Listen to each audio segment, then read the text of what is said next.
다시 한번 여러분들의 참석에 깊은 감사의 말씀을 드립니다. 감사합니다. 같이 갑시다.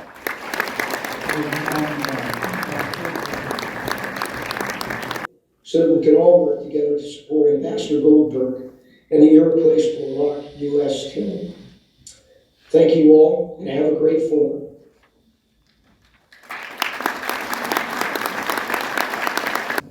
오늘 한미동맹의 현재와 미래에 관해 말씀해 주실 골드버그 대사님을 여러분 힘찬 박수로 모시겠습니다.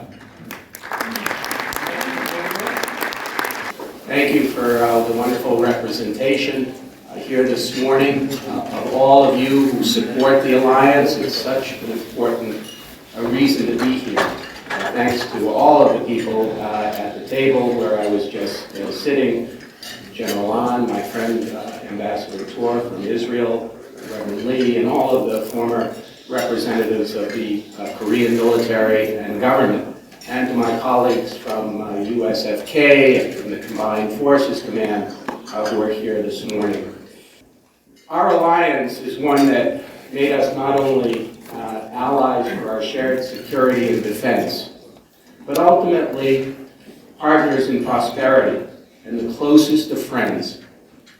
As we mark this 70th year of the R.O.K.US Alliance, we marvel at its enduring strength and reiterate our commitment to the defense of the Korean people.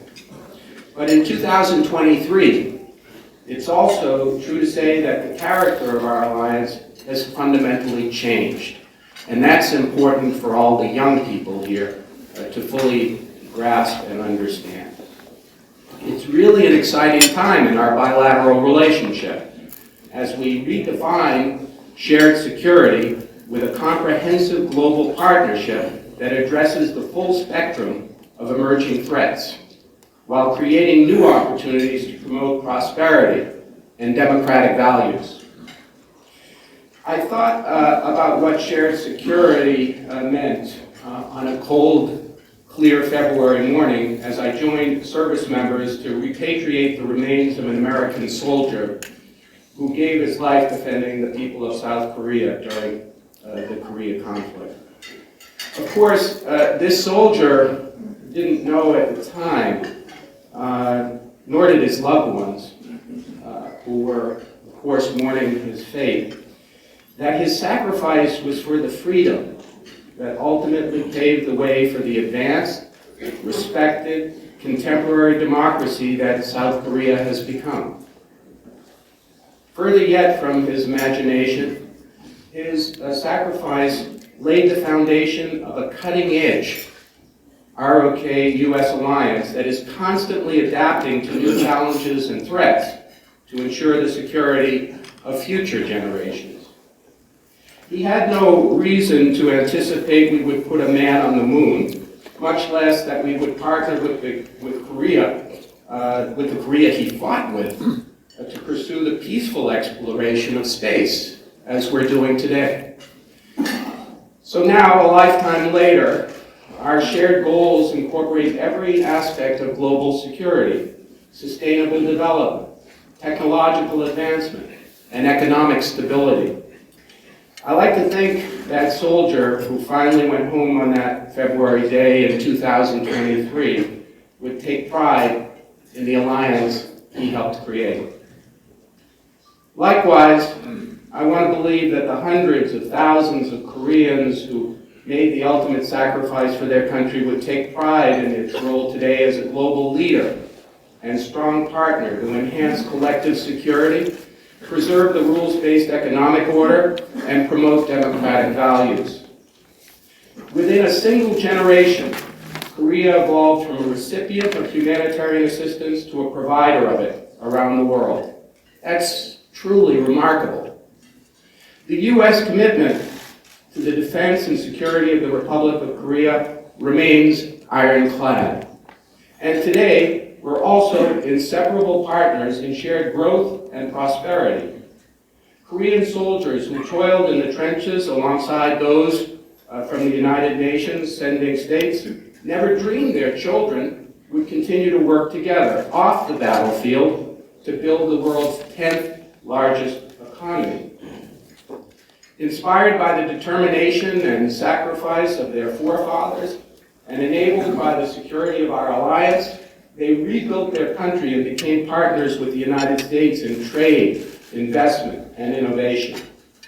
The United States is among Korea's largest trade and investment partners because leaders in business and industry see the mutual benefit in our bilateral economic cooperation, as do the Korean and American people.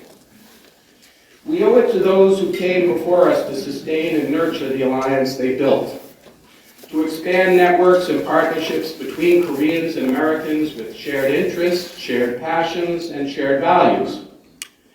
As we prepare for President Yoon and President Biden to meet for the state visit to commemorate the 70th anniversary of the U.S. R.O.K. Alliance, I'm sure many of you will take time to reflect on its legacy with a visit to the Korean War Veterans Memorial on the National Mall in Washington, D.C. It's a somber setting. Soon, though, the name of that soldier from the February repatriation ceremony here in Seoul will be etched into the wall of that moving memorial in the heart of our nation's capital. There's an inscription on the memorial's wall that reads, "Our nation honors her sons and daughters who answered the call to defend a country they never knew and a people they never met." What it doesn't say is that along the way they went from being people who had never met to the best of friends. Out of the horrors of the war, irrevocable bonds and sincere affinity flourished. Americans who served in Korea in the 1950s and in the decades since grew to understand just how much we have in common. They fostered friendships deeply rooted in trust and mutual respect that today define the close bilateral relationship between the people of our two nations. Those ties from the fundamental fabric of our alliance, and they extend to every facet of business and industry, civil society, the arts, culture, and academia. They link communities, families, and friends. There is another line carved into the stone of the Korean War Veterans Memorial as well. It reminds us that freedom is not free. In the context of our alliance for the future, it serves as a caution. We cannot become complacent in all that we have accomplished.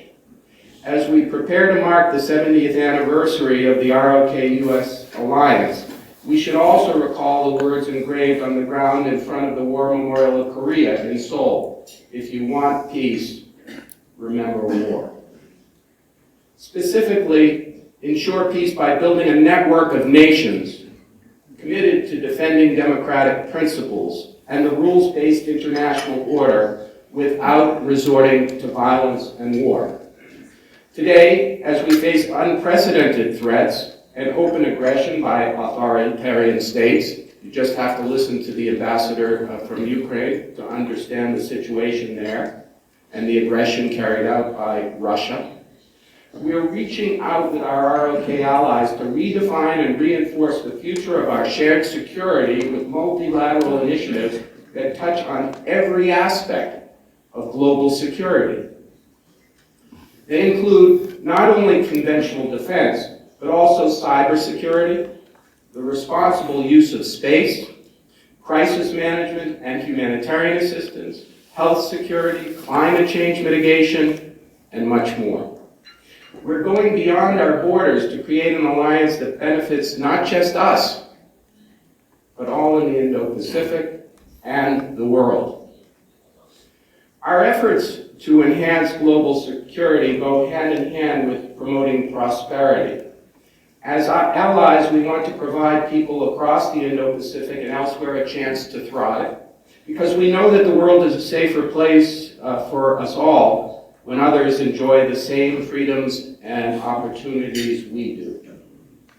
South Korea is an essential partner with the United States in diversifying supply chains and securing advanced technical production to bolster global economic security, as well as fostering sustainable development from South Asia to South America.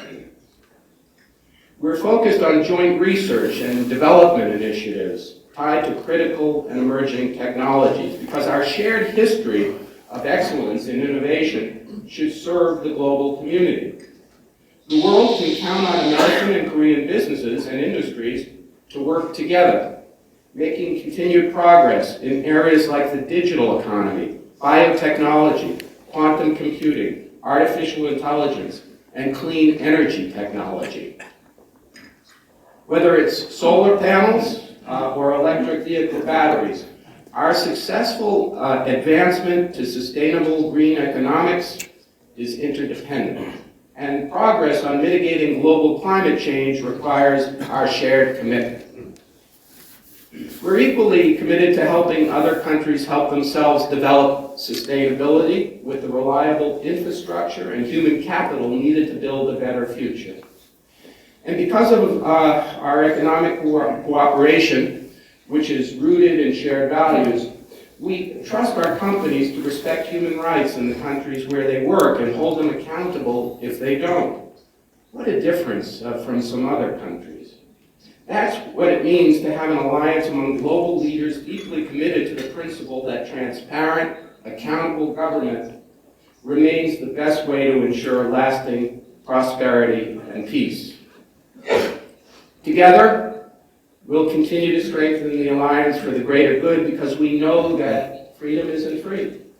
And the only way to avoid war is to actively invest in peace, stability, and security. I can't speak for all of those whose names are etched in the black granite on our memorials and to those lost in the Korean War, but my sense is that they would expect no less. So it's important to mark the 70th anniversary of our alliance, and I encourage everyone to remember those that sacrificed for the comforts and relationships we enjoy today. And as you can see from what I've just talked about in terms of our 21st century relationship, the alliance has gone well beyond our traditional security relationship, which remains the centerpiece of the alliance. We, of course, see the provocations and threats from North Korea, but we also see the opportunities for this partnership. The miracle that South Korea has become in terms of science and technology and the partnership that we can work on together to face global challenges.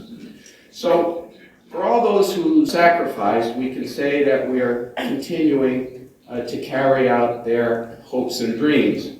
And as we look to the next 70 years as allies, partners, and friends, that we will continue to do so.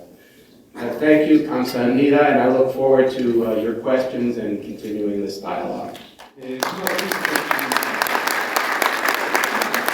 질문을 간단하게 요약을 먼저 하도록 하겠습니다. 이제 지금 첫 번째 이제 북한에 대한 질문을 해봤는데요. 또 북한이 계속해서 도와주고 있고 이것이 단순한 한국에서는 굉장히 많이 우려의 대상이 되고 있는데 특히 북한이 작년에 핵무력 법제화를 통해서 남한에 대한 도발이라든지 이런 것을 계속해서 할 수 있겠다라는 그런 방안이 나오고 있는 상황에서 많은 한국 국민들이 우려를 하고 있습니다. 그래서 지금 현재 미국에서는 사실은 여러 다양한 안보 관련된 도전 과제가 있기 때문에 우크라이나 문제도 있고 미중 간의 전략, 경제 이런 문제 때문에 북한과 관련된 그런 현안들이 미국의 외교 정책에 있어서 우선순위에 밀리고 있지 않는가, 충분한 관심을 갖지 않고 있다라는 우려가 한국에 있는데 또 지금 또 북미 대화가 전혀 이루어지지 않는 상태에서 미국이 전제 조건 없이 북한과 만나겠다, 대화하겠다라고 제안을 했지만 어떠한 대화도 이루어지고 있지 않은 상태에서 이런 부분에 대해서 대통령께서 어떻게 보고 계신지에 대한 질문을 하셨습니다.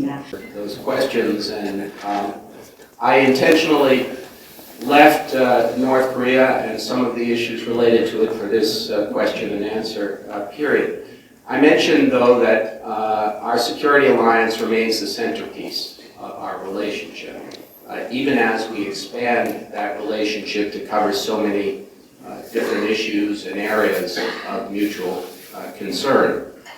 I don't think that it is the case that we are in any way avoiding the North Korea issue. It remains an essential international security issue, one that is being worked at both as a security issue and also a diplomatic issue. I think you mentioned correctly that unfortunately our outreach, our attempts to have a discussion with North Korea have been met with silence. Well, it hasn't been met with silence, verbal silence, but through provocations and threats.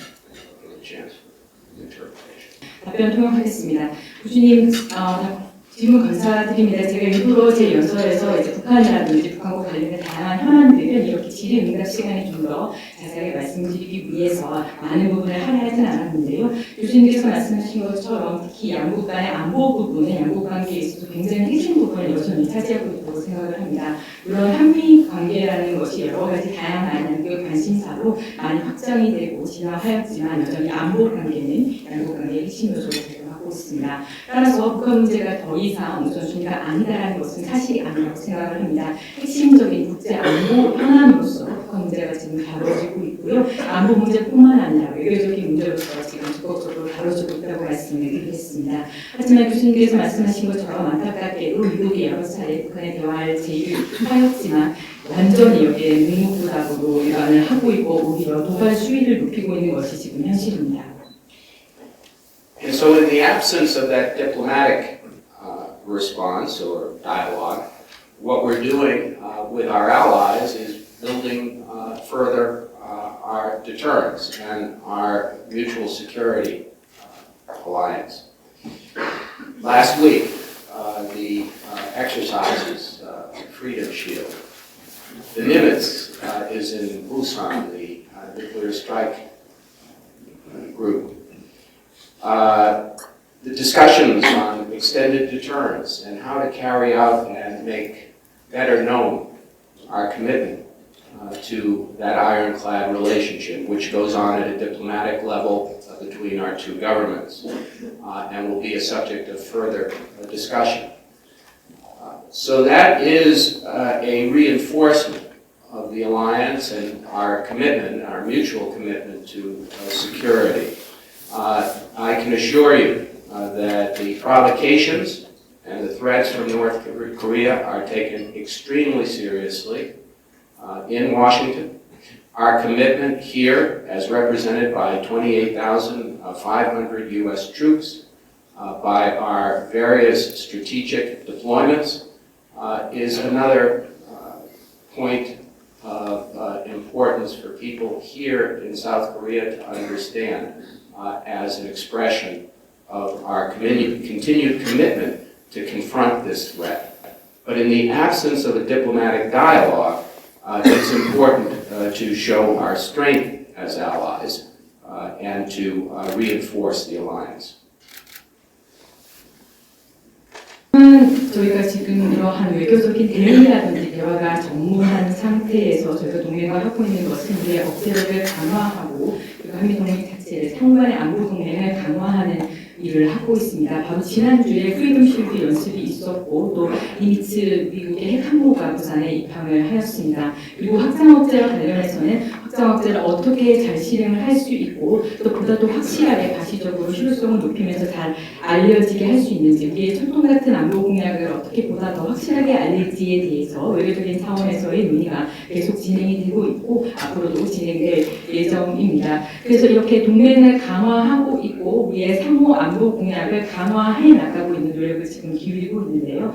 북한의 이러한 도발이라든지 위협에 대해서는 워싱턴 DC 공국에서 이것을 굉장히 엄중하고 심각하게 바라보고 있습니다. 이런 우리의 철통 같은 확고한 안보 공약은 28,500명으로 해당되는 주한미군이 이것을 주둔하고 있는 것과 또 다양한 미군의 전략 자산이 한반도에 전개되고 있는 것을 볼 때 특히 이것은 한국 국민들이고 중요하게 알아주셨으면 하는 부분이고요. 또 우리가 이러한 위협에 맞서기 위해서 다양한 확고한 안보 공약을 보여주고 있다. 이런 보여주는 가시적인 것의 일환이 바로 이곳에 주둔하고 있는 주한미군과 전략자산 전개라고 할 수가 있습니다. 그래서 지금 대화가 없는 이러한 상황에서는 저희가 분명하게 저희의 힘을 보여주고 동맹의 힘을 강화하는 방향으로 저희가 대응을 해나가고 있는 것입니다. Let me just correct something I said. It was a change of terminology. It's a carrier strike group. It's nuclear power, of course, the Nimitz. 그리고 핵항모 니미츠, 그 핵항모뿐만 아니라 항모 강습단도 함께 입항을 했다는 걸 제가 이제 요거를 좀 바꿔서 다시 한번 부연 설명드리겠습니다. 번째로 이제 곧 있을 4월 26일에 이제 한미 정상회담에 대해서 말씀을 드리면 굉장히 다양한 양국 간의 현안이 논의가 되겠지만 또 저희 윤석열 대통령께서 국빈 방문을 해서 예우를 받게 된 것을 굉장히 기쁘게 생각을 합니다. 특히 경제 안보에 대해서 좀 질문을 드리자면 한국 내에서 안보뿐만 아니라 경제 안보에 대한 우려도 굉장히 많은데 지금 특히 공급망 관련해서 양국이 어려움을 많이 겪고 있습니다. 그래서 한미 양국이 함께 협력을 통해서 좀 회복력 있고 탄탄한 공급망을 재편을 해야 하는 그런 시기인데 미국에서 통과된 일련의 여러 가지 규제라든지 그 법안 때문에 한국 내에서 조금 우려가 있는 것이 사실인데 이것이 이제 논의가 되겠지만 또 업계에서도 많은 그 우려사항이 있는데 이런 부분에 대한 이견이 계속될 것인지 이런 부분이 어떻게 해결이 되고 논의될 것이라고 보시는지 질문하셨습니다. These are extremely important questions. In fact, just today, our U.S. Trade Representative happens to be in Seoul, primarily for the Summit for Democracy, but also to meet with government officials on a range of trade issues. It's another expression of how seriously we take any Korean concerns about legislation and efforts in the United States to help promote a green economy, to secure minerals, to protect our supply chains against efforts that might be used, coercion that might be used to prevent the free flow of all of the materials that are needed for the modern economy. And these are basically national security issues, and we rely heavily on Korea and its advanced technology and science to help us meet all of those goals. And I think that the legislation that has been passed in the United States, while it has presented some issues that we are discussing and some that we have addressed with Korean companies and with the Korean government, that they also offer opportunities for Korean companies and the Korean people. Because remember that investments in the United States also represent jobs here in Korea and a back and forth of economic development. In terms of the Inflation Reduction Act, there have been concerns that have been expressed about the tax credits and their availability and the assembly of automobiles. We do believe that some of those issues have been addressed through the availability of commercial and fleet sales for automobiles that will be available for foreign assembled cars even before Hyundai Kia's factory in Georgia is up and running, which will take a little bit of time.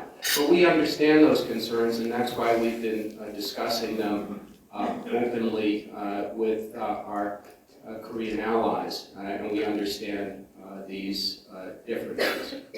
아주 굉장히 중요한 문제입니다. 바로 사실 오늘 저희 이 무역 대표부 대표께서 지금 현재 방한 중이신데요. 물론 민주주의 정상회의 참석자 오셨지만 그 외에도 한국 정부 관계자들을 만나서 다양한 양국 간의 무역 현안을 논의할 계획입니다.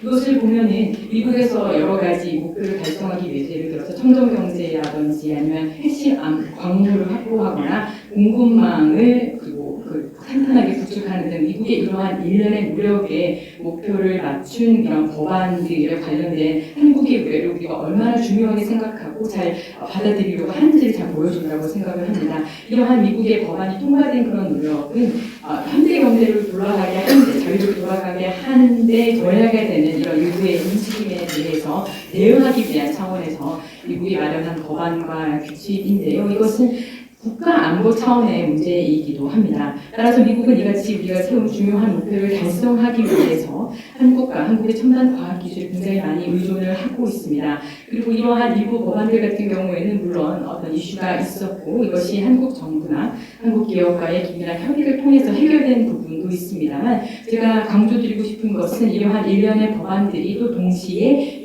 한국 기업과 한국 국민들에게 기회를 창출하고 기회를 제공하기도 한다는 점입니다. 왜냐하면 미국에서 투자가 많이 이루어진다는 의미는 한국에서도 일자리가 창출된다는 의미이고 양국 간의 경제 성장에 이바지한다는 의미이기 때문입니다.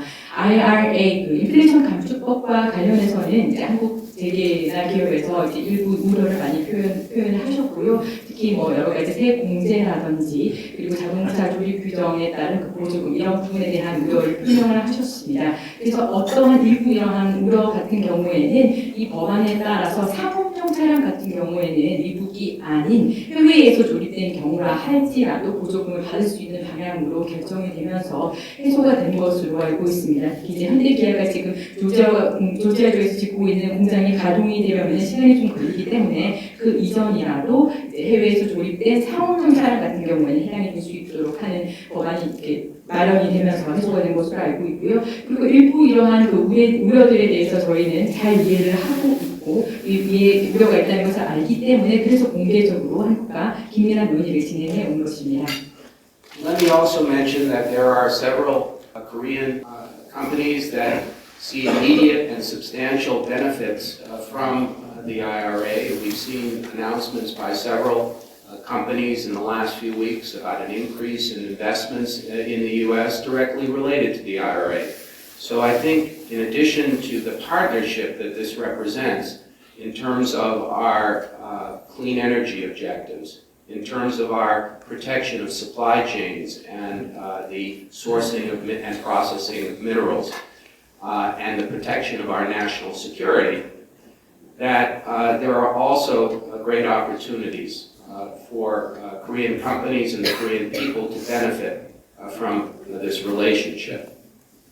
지난 몇 주 동안 보면 이 IRA가 직접적으로 연계되어서 미국 내 투자를 늘리겠다라고 하는 기업들의 보도들과 발표들도 있었는데요. 그래서 이 IRA를 비롯한 이런 법안들이 양국 간의 파트너십을 상징한다고 생각을 합니다. 이런 상징하는 만큼 즉 우리의 청정에너지 목표라든지 공급망 확보 목표라든지 핵심적인 광물을 확보하고 잘 조달하는 것, 또 국가안보 차원에서 양국이 함께 협력을 하고 있다 이런 것을 상징적으로 보여주는 것이라 생각하는데요. 이러한 법안들이 이러한 의미 있는 상징적 목표뿐만 아니라 실질적으로 한국과 한국 기업들에게도 혜택을 준다는 점을 다시 말씀드리고 싶습니다.